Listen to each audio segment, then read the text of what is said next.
What's going on, guys? My name is Hunter. I'm the Tron DAO Community Relationship Manager. Now, today we're going to bring to you episode 17 of Around the Block. But before we get into it, let me take it over to my friend Ejaz. He's going to talk a little bit about Hackathon, what it's all about, and who our guest speakers are for the day. Hey, my name is Ejaz Merchant. I am the Developer Relationship Manager at Tron.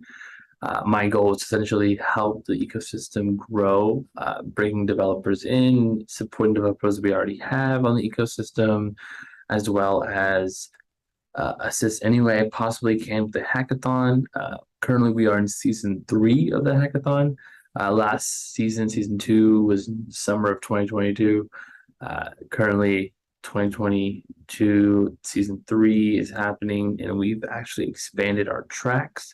We had 4 originally on season 2 and season 1: DeFi, NFT, Web3, and GameFi. We've added 2 more, the Academy and the Ecosystem. So the Academy is for students who are wanting to work together and create something on the Tron network, and we have the ecosystem track, and that's wonderful because that allows developers who have created projects in other blockchains such as Ethereum and bring those projects over to Tron and use that as part of the hackathon.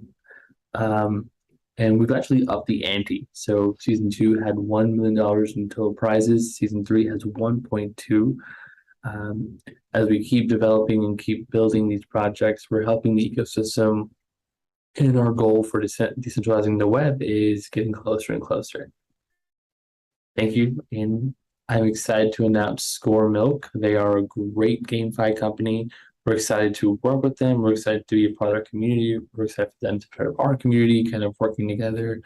And any company just like that who's able to create a wonderful community for gaming and creating content for gamers is always welcome. So we're excited to work with them.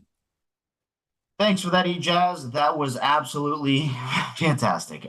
Yes, we are bringing on Score Milk for today's episode. But before we begin, before we start, before we do, oh, my mustache fell off. But before we can get in today's episode of Around the Block, episode 17, a quick word from our sponsor. Hello, everyone. Hi, everyone, to you too, Justin. All right, let's begin.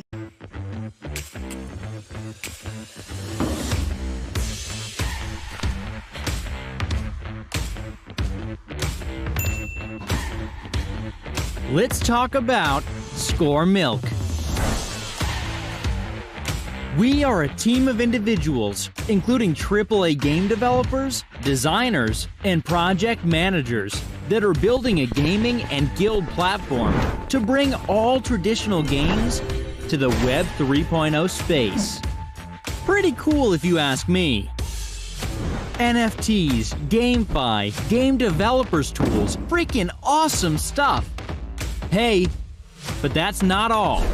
We will be using a custom software development kit so that we can turn any skill-based game into a blockchain game. Just imagine your favorite game incorporating the blockchain. We even have patent-pending security software in order to deter bots and minimize cheating. Freaking cheaters, man! What's cool about Score Milk is that we have taken a community approach to our design, which means that I can play with my buds. So, make sure you follow me, the Milkman. I'll keep you updated on everything that's happening on Score Milk. Good. Thank you guys for inviting us. I'll go ahead and introduce myself. My name is George. I'm one of the co-founders of Score Milk. Go ahead, Jose. Yep, absolutely. It's a pleasure to be here, and thanks for hosting us. My name is Jose, and I'm also one of the co-founders for Score Milk. I mostly handle the business development side of the project.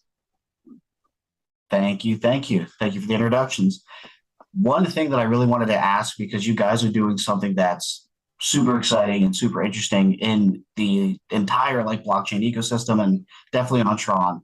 So Score Milk, I wanted to know, how did you come up with the name Score Milk? And then what is Score Milk all about?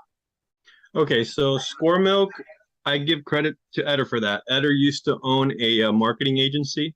So anything that has to do with UI, anything that has to do with branding, that all comes from Eder. Eder's the other co-founder of Score Milk. Now, so Score Milk, we started back in early 2020. The idea is to go ahead and build a gaming architecture that allows any gamer to play competitively against their friends. The idea is to go ahead and bring an esports type gaming atmosphere, but instead of it just being tied to 30, 40 games and to professional players, we want to go ahead and allow anybody, any casual gamer to play Street Fighter, for instance, against their friends. So that's the general concept of what Score Milk is building. That's awesome. Okay. How long have you guys been in development for? We started in about April of 2020. We were the first to build something that is PvP. So we did a very light open beta. We invited some ethical hackers, to get feedback from them. We got back to the drawing board, adjusted based on the feedback.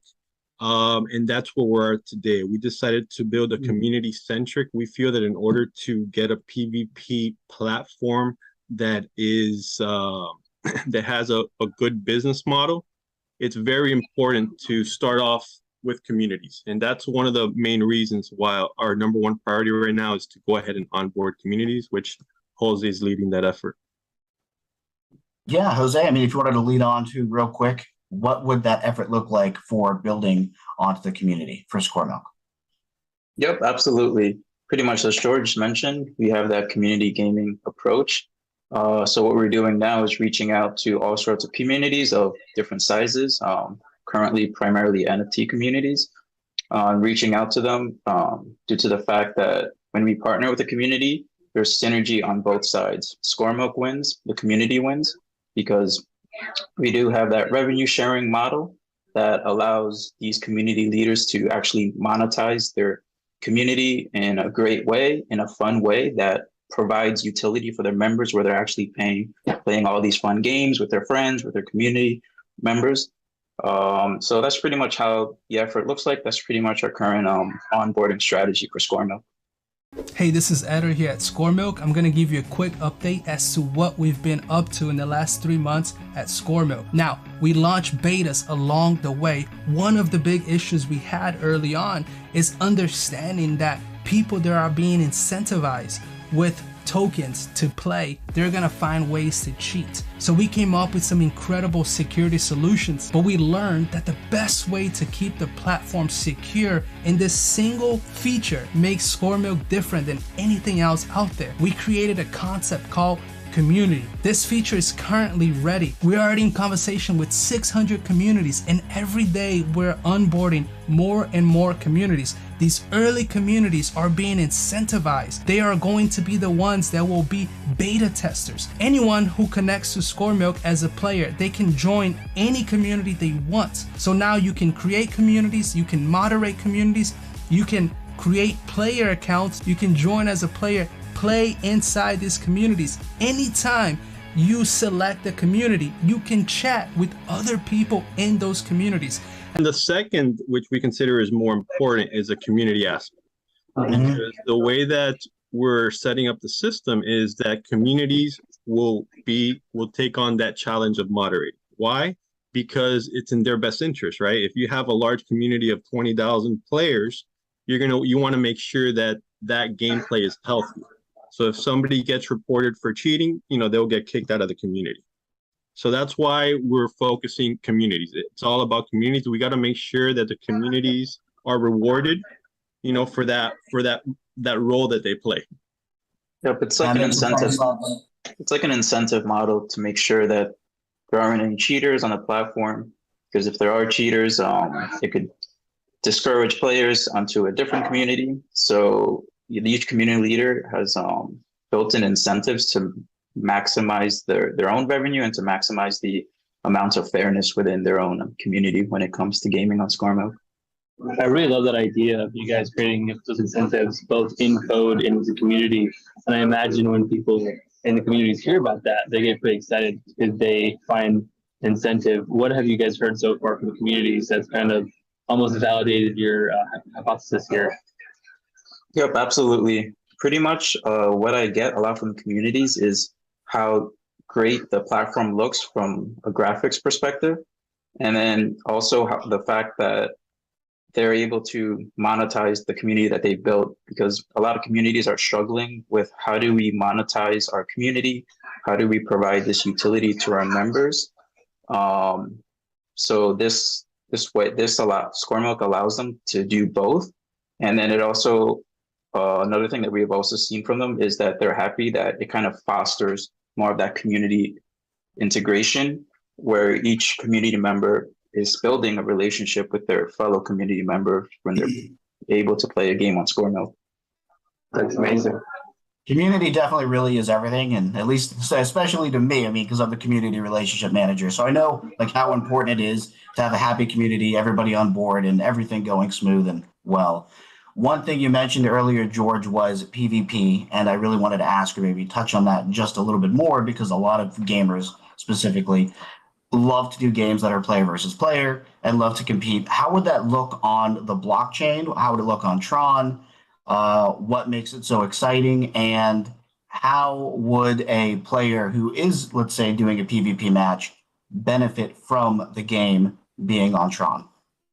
Okay, so Score Milk, one of the important things for Score Milk when it comes to, well, for any gaming platform in reality is that the blockchain has to be fast and has to be inexpensive, because we're dealing with low value transactions. So definitely, I mean, you can't have $1 games if you're paying 50 cents in transaction fees, right? So that's why Tron is a great candidate for what we're doing. Even though we are focusing on a multi-chain, we think that gaming in the future of gaming is multi-chain. Tron definitely fits the bill. So as far as a player versus player, we feel that there are many games. Like if you're good at Street Fighter, right? Wouldn't you want to go ahead and monetize that? Wouldn't you want to go ahead and play against other people who also think they're good at Street Fighter, and and make something of it? It's basically esports, but for the average gamer. Like I don't play any esports professionally simply because I'm not that good at those games. I'm good at Call of Duty, but not to that level. So we have followed a couple of esports type PvP platforms. I think one of them was First Blood. I think it was one of them. And the problem there is that it caters only to those top tier players. The rest of the players eventually they drop out because they get tired of losing. But now Score Milk allows any score-based game or any competitive game, any combat game, to be added to the blockchain with the whole payment module. So if Jose wants to play, I don't know, Contra, let's say some type of a level in Contra, he can go ahead and play against me, and then the winner gets the payout. So just to give you a better understanding, let's say he wants to go ahead and play $10 of Tron. I want to play $10 of Tron. He wins. He's going to get 95% of that. He'll get $19. And then that remaining dollar is what goes to the game developer. So this provides a different monetization vehicle for game developers. 25% goes to the community where that game is being played. And then the other 15% is for the platform, which involves tokenomics and whatnot. Yeah, I want to touch a bit on the PvP aspect as well. So the fact that we're able to bring any traditional video game onto Score Milk, as long as there's a competitive element or a score-based element, it allows us to host a wide genre of games that could be not represented as well within the esports sphere. For example, as George mentioned, unless you're the top 0.01% of player in the top titles like Call of Duty, League of Legends, you just can't monetize your skill, even if you're a decent player. Or you might just not like those games. You might like puzzle games, you might like a racing game, maybe you like sports games. Those aren't traditionally in the esports sphere. So this allows anyone to play whichever genre of games that they would like to monetize their skill in. And if they're good enough, then they'll earn. We call it proof of skill, because the way that you earn is by showcasing your skill and showing that you're good at the game, regardless of the genre. Could be racing, puzzles, could be a traditional FPS. we allow that option for the users to pick where they want to monetize their skill in. Gotcha. That's awesome. Actually I super have a cool. crazy question. You guys mentioned pushing the envelope and genres being played in games. Have you guys thought about any kind of one-player games kind of pushing the envelope, whether it's like Ghost Racing with Time, or have you guys thought about any kind of thing, any sort of way to monetize the one-player game, and any kind of trial and error you may have had? Interested to hear about that. Yeah, EJazz. That's why I mentioned any game that has a score. So, like for instance, that racing title that has a time, you can go ahead and two players can compete based on that time. Gotcha. Perfect. That's a really good question, EJazz. One thing I wanted to ask about as well, I know we spoke about it before, even before I got on this call, but tell the community or everybody on the call now a bit about the team, the entire Score Milk team, their background, where they came from, what they worked on, and what you guys are working on now. Okay, so I'll go ahead and start with myself. My background is electrical engineering. I've been an electrical engineer since 2001. Eder is an entrepreneur. He's had several businesses. He sold off several businesses. Jose, you want to give a background on yourself? Yep, absolutely. So my background is mostly in medical marketing. That's pretty much what I was doing after college before I got into Score Milk and before I got into crypto. Okay, then the rest of our team, we have developers. Eder is from South America, so he has a lot of connections in the South America. So most of our development team is from South America or Canada. We have a couple Canadians on the team. From the marketing side, we have a lot of Tron OGs. So we work closely with some of the guys like Calvin and Drew, Jose, and a couple other ones. And that pretty much, we have about 7 Unreal developers. Unity, we have about, I believe it's about 5. Some of them do both. So it's kind of like a little bit of both. We have 3 front-end developers, and I believe we have about 3 or 4 back-end developers. So all in all, we're about 35 guys right now. That's impressive. So a team of 35 people all working on games. About how many games do you have, let's say, ready or will be ready or plan on launching? What is your future outlook for the amount of games and amount of players? Okay, so right now we got 3 games. We have Outnumbered, which we haven't released yet. We have the Snake game, and then we're working on the Clism game. Now the Clism game is a pretty large scope game, so it will take some time. But what we're gonna do is we're gonna roll it out in phases. So the first version of the game will probably be a simplified version where 2 players compete based on scores, based on shooting certain items within the map.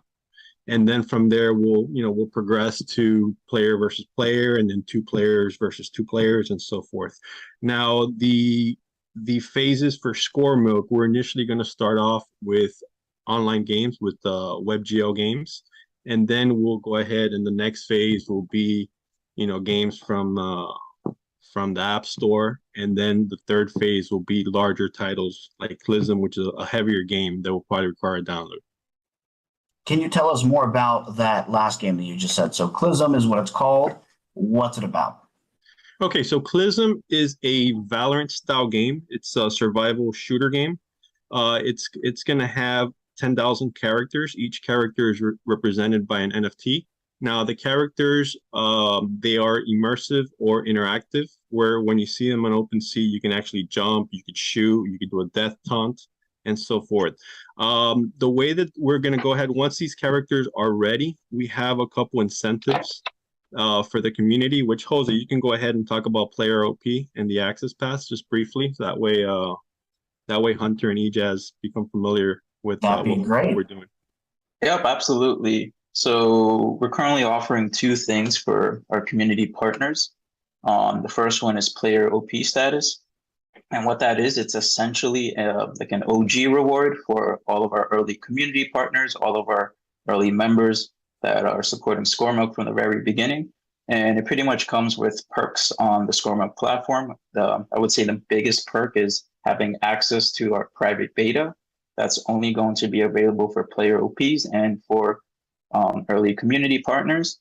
And then the second thing that we're also offering is the Access Pass, which is essentially a highly upgraded version of the Pro, and that's much, much more exclusive. It has, it's going to be an NFT collection with 10,000, with the first 5,000 reserved for community partners and marketing campaigns. And pretty much some of the valuable things you would get as a Access Pass holder is you can, as an Access Pass holder, you can get a share of the revenue for any in-house Score Milk games such as Clism or Outnumbered. You would extra XP points each time you play a game, and then those XP points would be redeemable for Milk tokens in the future.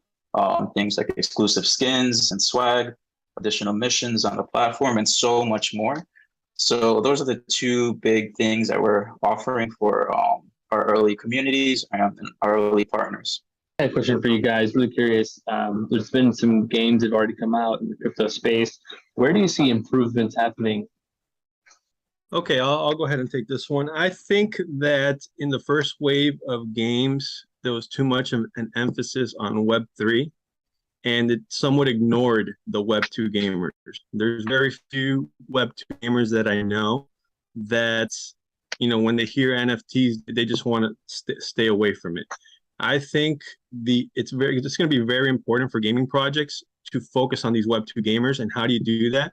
Is by focusing on the game itself. Forget about the whole play to earn that the game uses. You got to have fun and exciting games.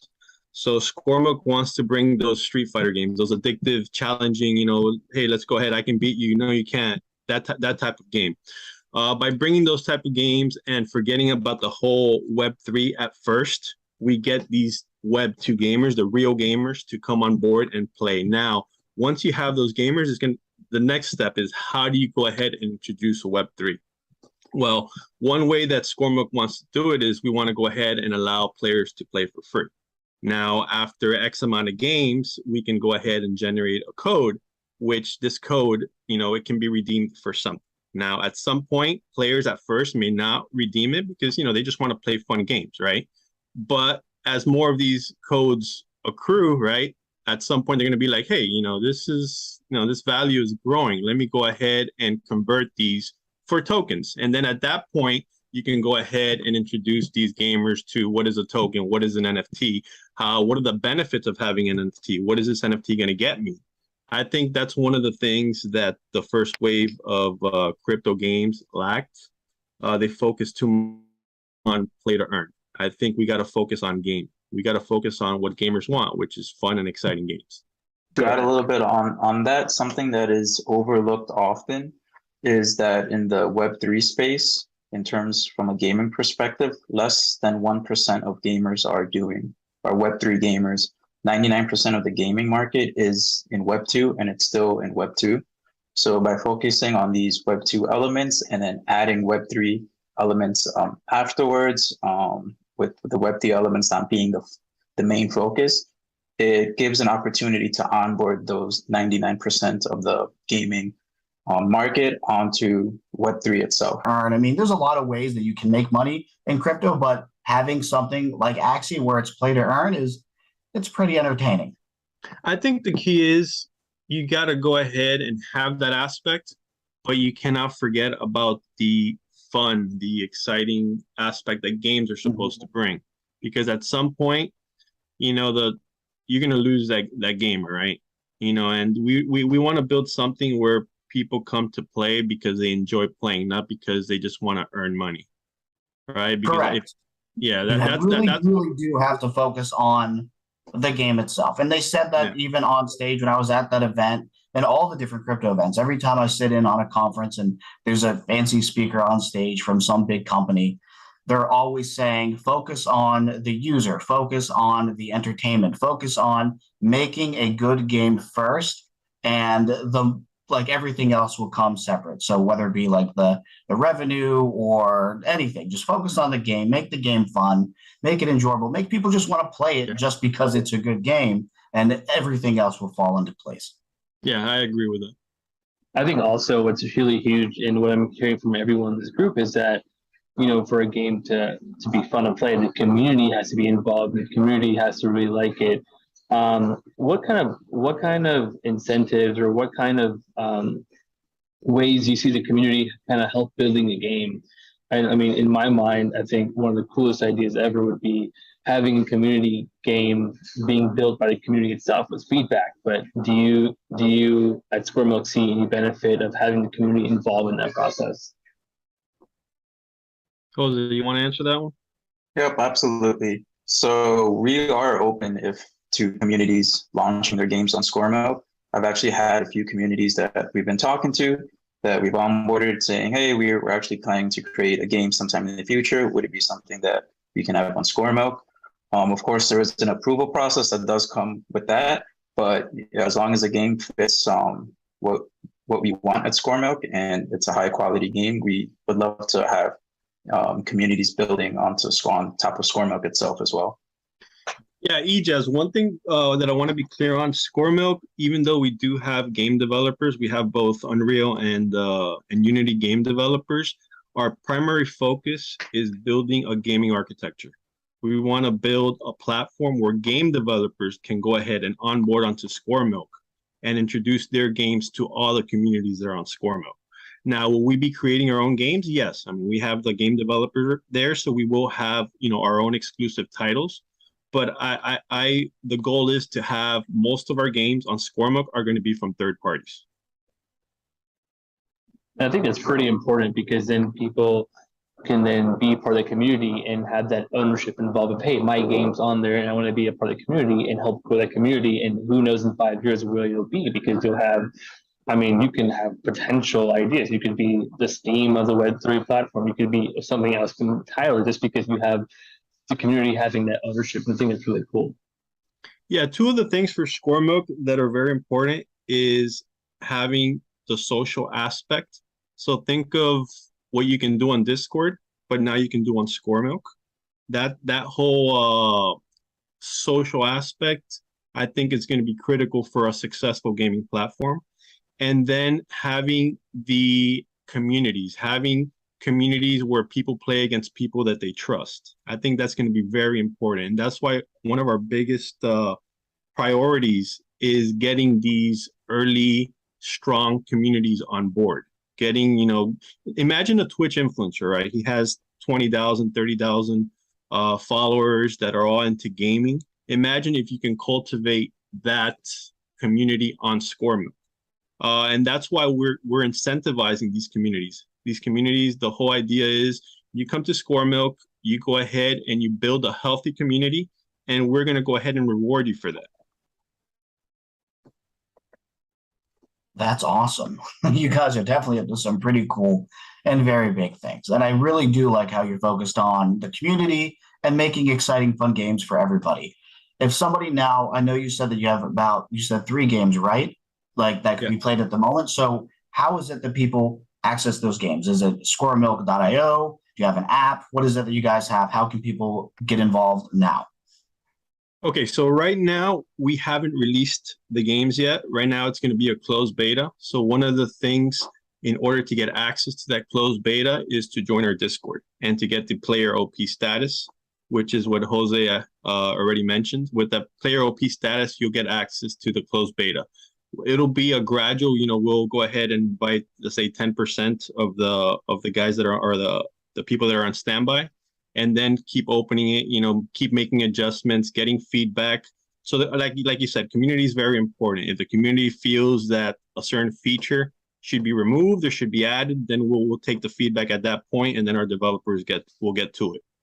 Yep, and then for the player OP status, that's auto assigned in our Discord. So once you join the Discord, there's no other thing that the gamer would have to do to get access at this time period. That's awesome. So then when do you think that let's say somebody joins your Discord, when do you think that the games will be out of beta and then ready for public play? Any good time estimates? Well, like for instance, the Snake game is already playable. We already have the payment module. It's been tested. I could actually hop on and play a game against Jose. Now, right now, what we're focusing on is the community features. We have the whole friend request, the whole set up your profile, set up your community. So that's what we're working on right now, all the features, all the statistics. of what your winning percentage is and so forth. That's what we're doing. But we're very close. We're very close to already being at a point that we can let communities already test out a game. So right now we have, like I mentioned, those 3 games.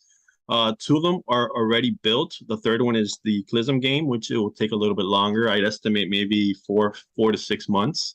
And then we have the partner game. So we're partnered with the Tron Bull Club, and we've been testing out their game on ScoreMilk. I know that I was looking at the Slack channel, and they were testing out the 2 versus 2 competitive play, not score based, but actually competing against each other.